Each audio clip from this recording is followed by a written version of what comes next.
Siraman Rohani bersama Ustaz Muhammad Arifin Ilham dengan tema Infak. Assalamualaikum warahmatullahi wabarakatuh. Alhamdulillah, asyhadu an la ilaha illallah wa asyhadu anna Muhammadar Rasulullah. Allahumma shalli wa sallim ala Rasulillah sallallahu alaihi wasallam wa ala alihi wa sahbihi wa man tabi'ahu bi ihsanin ila yaumiddin. A'udzu billahi minasyaitonir rajim. Bismillahirrahmanirrahim.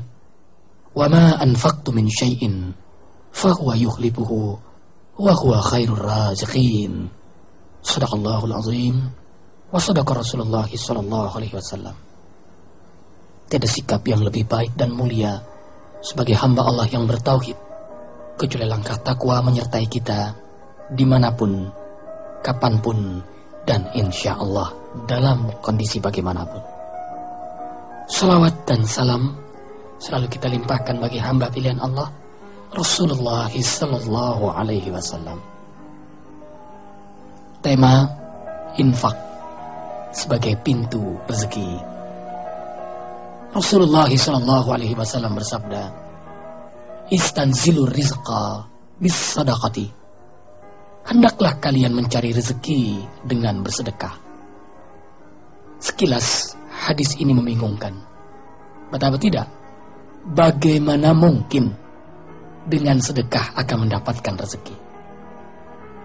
Menurut logika matematika atau hukum ekonomi, mengeluarkan sesuatu dari milik kita pasti akan mengurangi milik kita. Saudara-saudariku yang kucintai, logika matematika atau hukum ekonomi ini adalah paradigma sekuler, sangat berbeda dengan paradigma iman. Paradigma iman menyatakan bahwa seluruh rezeki yang didapat oleh makhluk di muka bumi ini diatur oleh Maha Pemberi rezeki, Ar-Razzaq. A'udzubillahi minasyaitonir rajim. Wa ma min dabatin fil ardi illa 'alallahi rizquha. Shadaqallahul azim. Apa-apa yang melata di muka bumi ini rezekinya diatur oleh Maha Pemberi rezeki.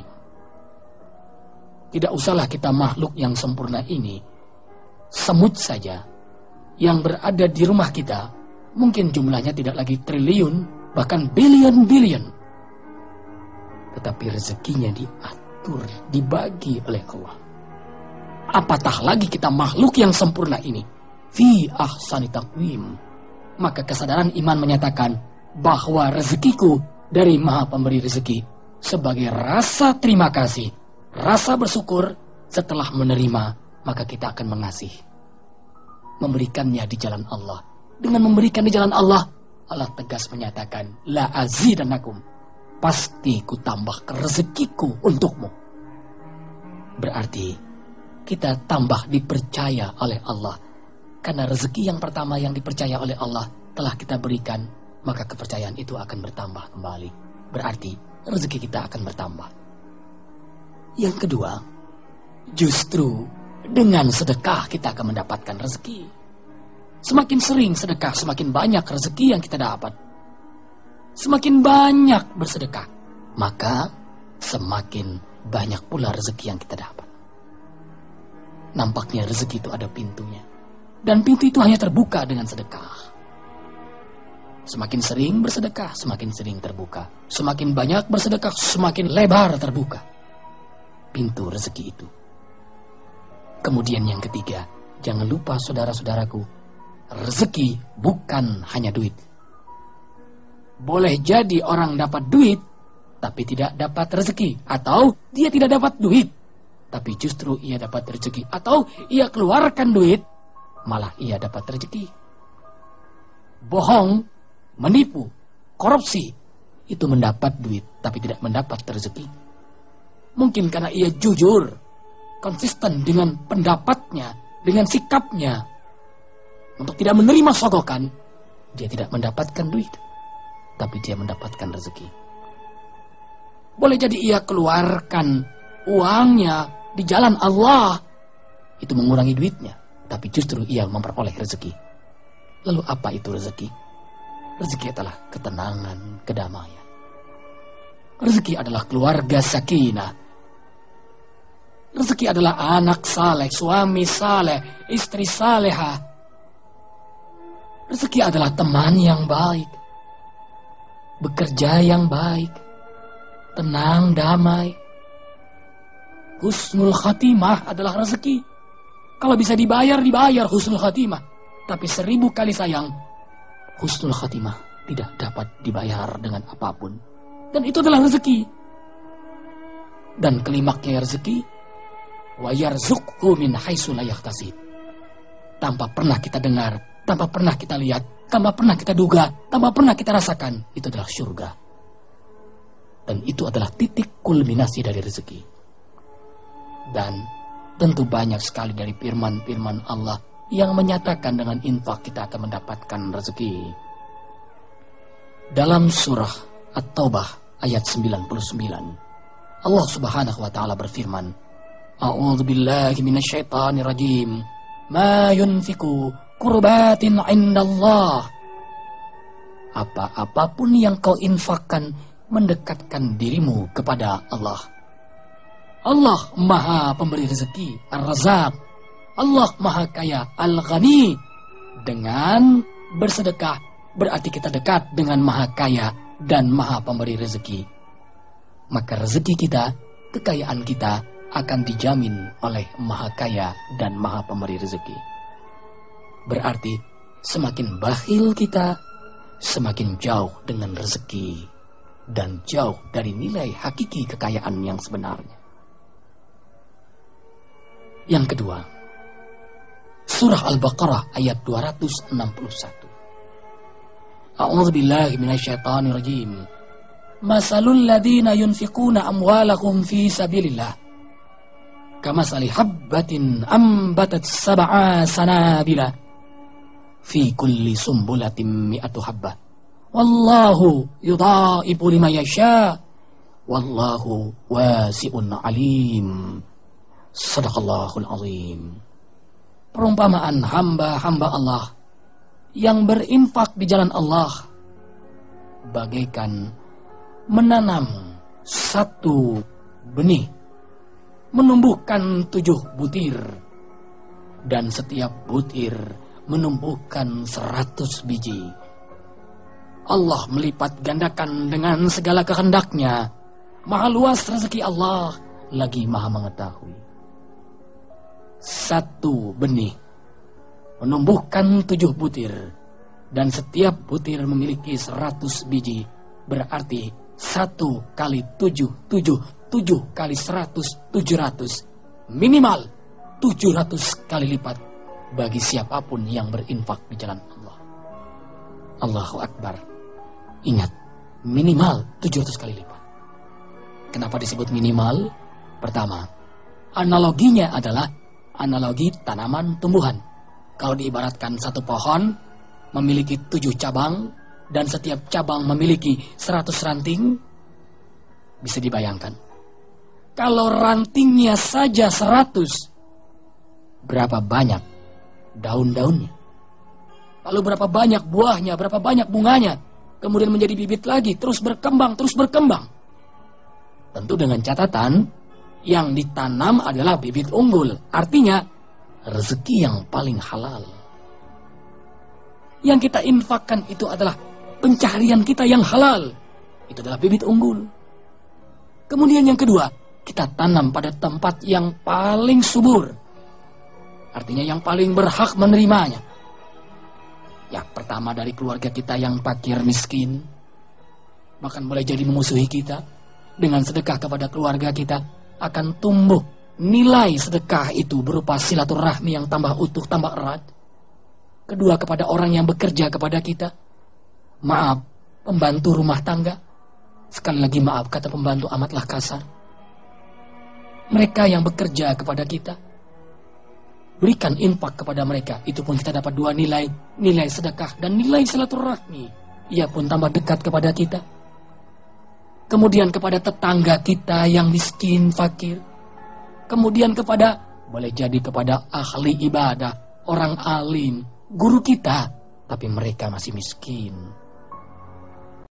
Ada orang yang tiap malam salat malam. Bagaimana mungkin dia salat tiap malam padahal dia tidak salat? Ternyata karena ia berinfak, memberi makanan, pakaian kepada orang ahli ibadah. Dan ia terus bangun tengah malam. Sementara yang dipakai adalah hasil pemberiannya. Maka seolah-olah ia salat malam. Apalagi yang memberi itu tekun salat malam. Ia akan mendapat 2 ganjaran. Allahu Akbar. Kemudian yang ketiga, belum cukup. Bibitnya sudah unggul, tempat yang ditanam subur. Kan belum cukup. Harus menjaganya, memeliharanya. Dari hama, dari werong. Yang dimaksud adalah hama riya, hama sum'ah, hama ujub. Baiklah, kita sudah menghindari dari sifat bakhil, pelit. Kita berinfak. Godaan setan datang, dibuatnya kita riya, sum'ah. Baik-baik, sekarang kita sudah tidak riya, tidak sum'ah. Sembunyi-sembunyi kita berinfak. Godaan ketiga yang berat adalah bangga diri. Oh, tidak ada orang sehebat aku yang mau berinfak sembunyi-sembunyi. Sudah cukup menggugurkan nilai sedekah kita. Berarti ikhlas karena Allah. Terang-terangan boleh dong dalam rangka fastabiqul khairat. Berlomba-lomba dalam kebaikan dan kebajikan. Sembunyi-sembunyi itu juga boleh dalam rangka menjaga dari riya. Ini pun Allah paparkan dalam surah Al-Baqarah ayat 271. A'udzubillahi minasyaitonirrajim. In tubdus sadaqat fa ni'mahi wa in tukhfuha wa tu'tuhal fuqara fa huwa khairul lakum. Kau berinfak dengan terang-terangan dalam rangka berlomba-lomba dalam kebajikan. Boleh. Kau pun berinfak dengan sembunyi-sembunyi karena khawatir dari sifat riya, itu pun boleh. Jadi semuanya boleh. Asal hati kita ikhlas hanya mengharapkan ridhonya Allah. Baik, yang kedua, kenapa disebut minimal 700 kali lipat? Analoginya adalah kelipatan. Bisa dibayangkan, 1 menjadi 7, 7 menjadi 100, lalu 100 akan menjadi berapa? Berarti angka 700 bukan angka matematika yang paten. Yang ketiga, Allah kunci dengan kata, Wallahu yudha'ifu liman yasha. Allah melipat gandakan dengan segala kehendaknya. Boleh jadi 700 kali lipat, 1000 kali lipat, 10.000 kali lipat, miliaran lipat, triliunan lipat. Bahkan bisa jadi billion lipat. Akan menjadi amal jariyah, amal yang produktif. Kemudian di sini ada perbedaan antara nilai nominal dan real. Yang kaya berinfak 1 juta rupiah, yang miskin berinfak 100 rupiah. Nominalnya beda antara 1 juta dengan 100 rupiah, jelas. Tetapi di hadapan Allah, jangan-jangan sama. Atau jangan-jangan yang miskin lebih besar nilainya dibandingkan yang kaya. Berarti realnya di hadapan Allah bisa sama. Kenapa? Yang kaya wajib dong berinfak. Karena bagian dari muzakki yang wajib mengeluarkan zakatnya. Sementara yang miskin, yang fakir wajib menerima zakat, menerima infak. Karena mereka al-mustahiq yang berhak menerimanya.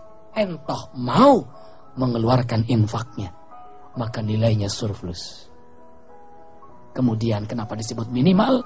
Allah kunci dengan kata Wallahu wasi'un alim.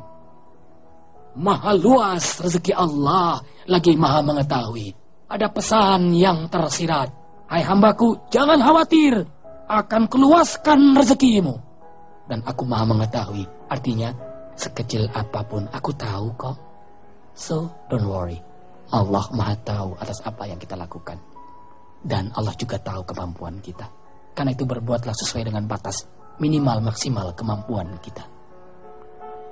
Kemudian, yang pasti tidak ada bank yang berani membungakan sekali kita menabung langsung mendapat kelipatan 700 kali lipat.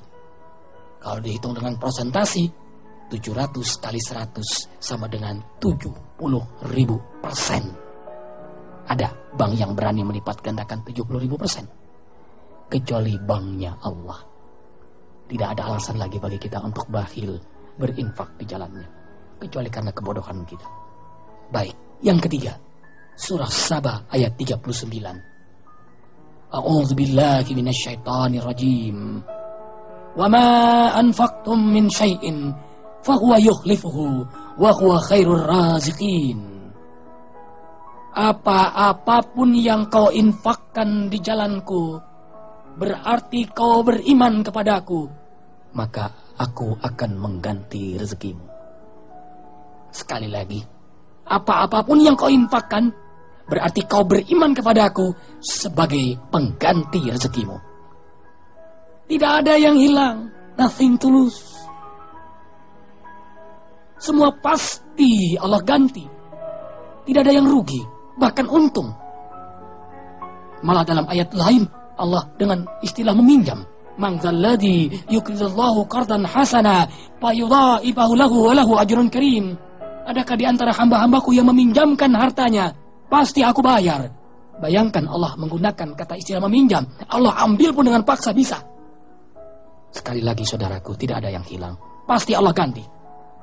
Karena itu, sampai detik ini, tidak pernah kita mendengar, tidak pernah kita melihat hartawan dermawan yang ikhlas, garis bawahi yang ikhlasnya, tidak pernah miskin fakir karena kedermawanannya, tapi justru bertambah. Mengapa? Pertama, janji Allah dalam Al-Quran, lebih 17 ayat Allah nyatakan dengan infak kau akan mendapatkan rezeki. Kedua, janji Rasulullah SAW, istanzilur rizqa bisadaqati, dengan sedekah kau akan mendapatkan rezeki. Yang ketiga, doa malaikat, yazdat akhli, tambahkan ganti rezekinya ya Allah.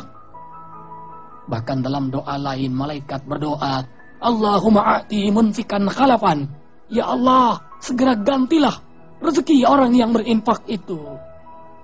Allahu Akbar. Satu cerita yang menarik ketika turun surah Saba 39 ini, Umar bin Khattab mengajak Abu Bakar untuk berlomba-lomba dalam kebajikan. Siapa di antara kita yang paling banyak infak di jalan Allah? Umar bin Khattab mengeluarkan separuh hartanya. Yang lebih mengejutkan, ternyata Abu Bakar As-Siddiq mengeluarkan seluruh hartanya. Tersentak Umar. Peristiwa ini didengar oleh Rasulullah SAW. Lantas Rasulullah SAW bertanya kepada Abu Bakar As-Siddiq, hai sahabatku, benarkah engkau menginfakkan seluruh hartamu? Haqqa ma taqul ya Rasul. Benar apa yang kau katakan ya Rasulullah SAW. Lalu Rasul bertanya, idan malak, lantas apa yang kau punya kini? Abu Bakar As-Siddiq tidak segera menjawab. Beliau diam. Lantas Rasul kembali bertanya, idan malak, apa yang kau punya? Diam Abu Bakar As-Siddiq.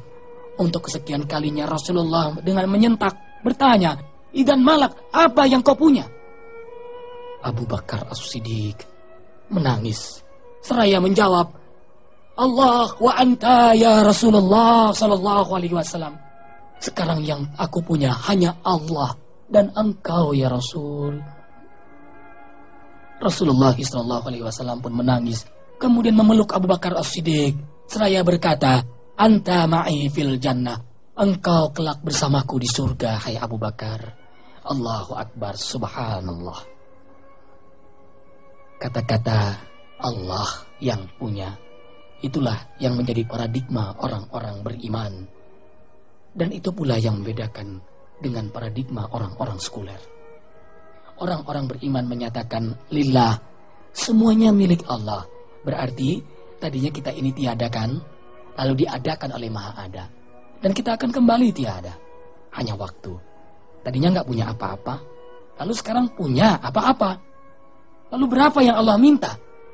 2,5%, kecil sekali. Jangankan 2,5%, lebih dari itu pun akan kuberikan di jalan Allah. Lawang tadinya memang tidak punya apa-apa kok. Berbeda dengan paradigma kafir, sekuler. Kalau mereka dari paradigma ada dulu, ada, kemudian tiada, berkurang dong.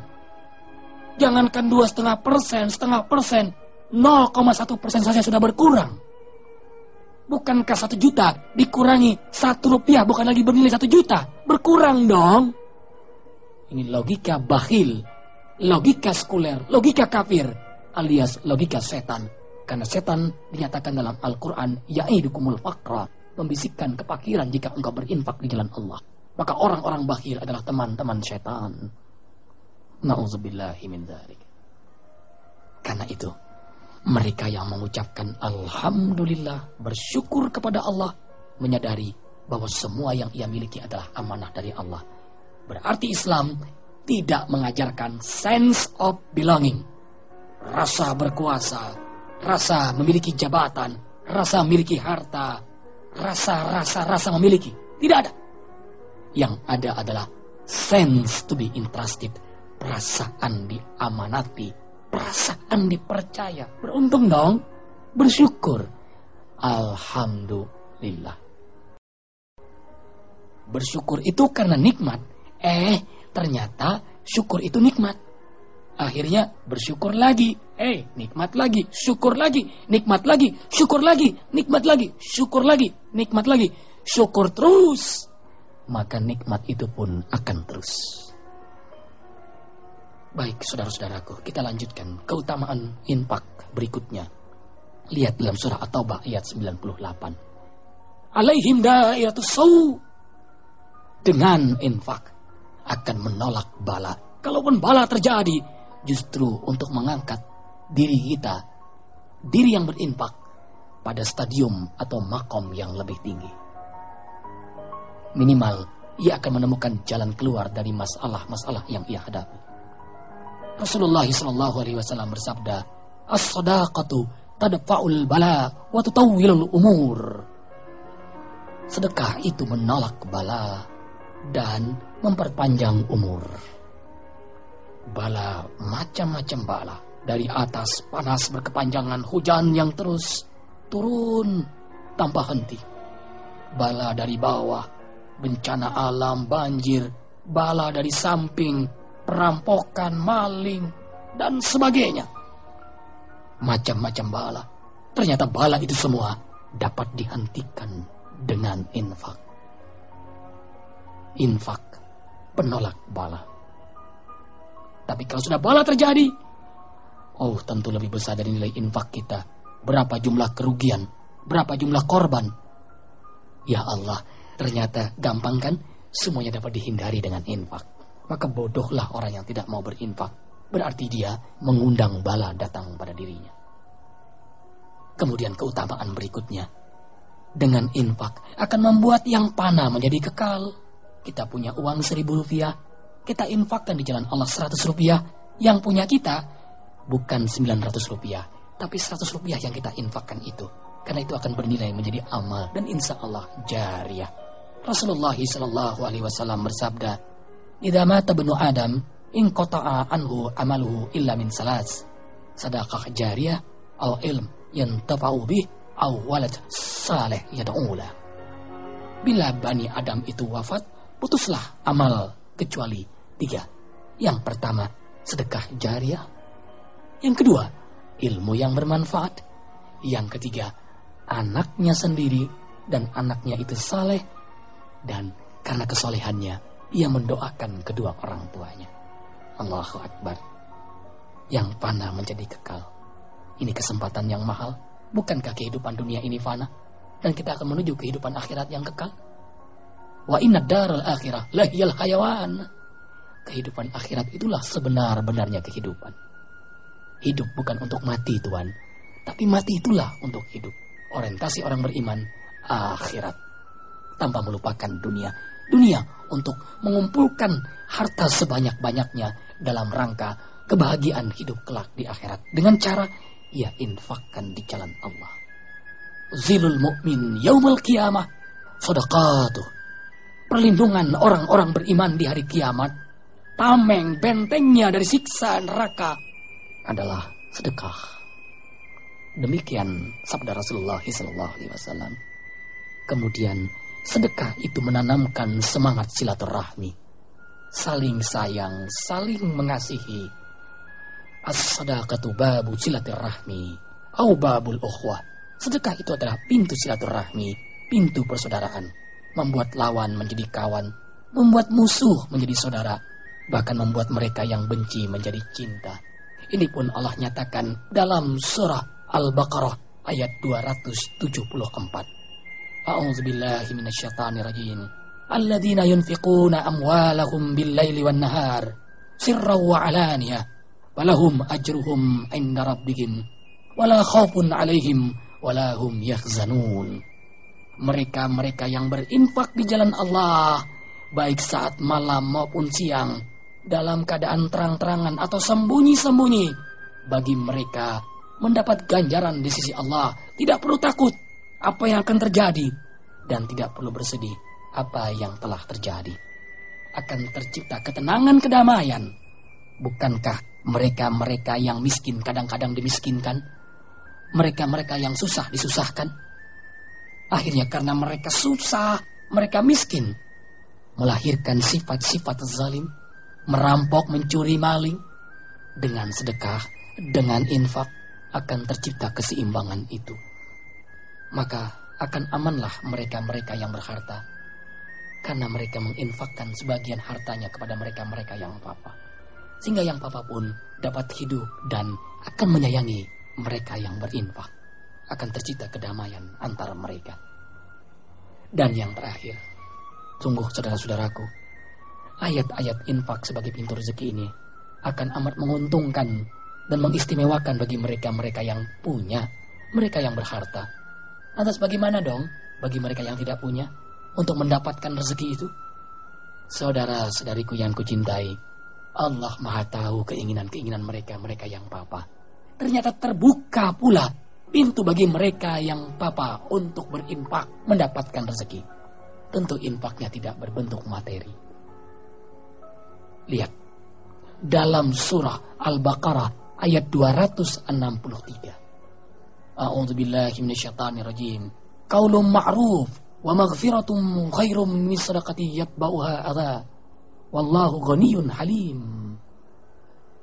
Perkataan baik dan maaf itu lebih baik daripada sedekah yang diikuti dengan kata-kata yang menyakitkan.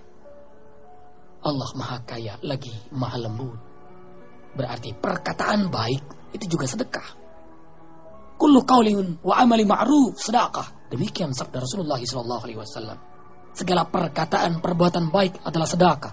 Idrar surur ala qalbi ahika sedekah. Memberikan rasa senang kepada kawanmu adalah sedekah. Tabassumuka fi wajhi ahika sedekah. Senyummu dengan kawanmu, saudaramu adalah sedekah. Kullu zikrin sedekah. Setiap zikir adalah sedekah. Takbir sedekah. Allahu Akbar, Subhanallah tasbih sedekah. Alhamdulillah tahmid sedekah. Tahlil la ilaha illallah sebaik-baik sedekah. Salawat ala Nabi sedekah. Berarti pintu sedekah terbuka amat sangat lebar. Dan ini merupakan kesempatan bagi kita untuk berinfak di jalan Allah Subhanahu wa ta'ala. Diakhiri ceramah yang singkat ini, saudaraku, sebuah cerita yang menarik. Saat itu berkumpullah para alim ulama mohon doa agar diturunkan hujan salat istisqa. Tapi tidak turun hujan segera. Kemudian saat itu hadir seorang anak muda. Ia berdoa, tiba-tiba langsung turun hujan. Dimulai turun di telapak tangan anak muda itu, lalu ke sekujur tubuhnya, lalu semakin membesar. Kemudian seluruh kampung itu pun hujan lebat. Semua orang heran, apakah ia malaikat? Oh, ternyata bukan. Dia adalah manusia biasa. Lantas mengapa doanya mustajab? Saat ia mau pergi untuk berdoa bersama-sama alim ulama itu, ia punya bekal dalam perjalanan. Ia melihat orang tua renta yang kelaparan. Maka bekalnya itu ia sedekahkan buat orang tua renta itu. Dan ternyata karena itulah doanya mustajab. Karena itu doa orang berinfak, doanya mustajab. Demikian, semoga tazkirah singkat ini ada manfaatnya. Kurang lebihnya mohon maaf. Wabillahi taufiq wal hidayah.